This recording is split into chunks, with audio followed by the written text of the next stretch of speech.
Oh, sini. Jika rumah panggung Punyo Suryadi yang berada di Jalan Swakarsa, Kelurahan Kemang Agung, Kertapati, sudah meludas tetunu si Jago Abang pada Minggu awan, di mana kemutungan ini terjadi bermula saat kabel listrik jero rumah korban sudah metu percikan api singgo dengan gancang api nunu rumah korban. Beruntung tak lama dari situ sebanyak 5 mobil pemadam kemutungan gancang datang ke lokasi. Sama dibantu warga langsung midem ke api. Sekira setengah jam api pacak dijinakke. Dari kejadian ini tidak nimbul ke korban jiwa, namun kerugian mencapai puluhan juta rupiah. Ya, listrik ada. Listrik. Tapi katanya korban jiwa kan? Tapi alhamdulillah.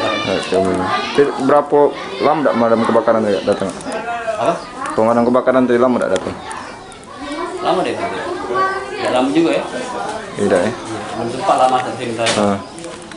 Tapi tidak nyamper ke rumah lain, cuma sih ke rumah ya? Masih kok warga banyak sana tadi.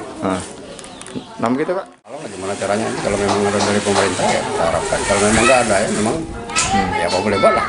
Masalahnya kan jadi ya korban tuh cuma sebatas alat perabotan rumah tangga aja, seperti televisi, kipas angin, kasur ada 2 kasur. Tapi kalau untuk posko Banten masih tetap ada ya? Insya Allah. Abidin Dirwanto, PAU TV.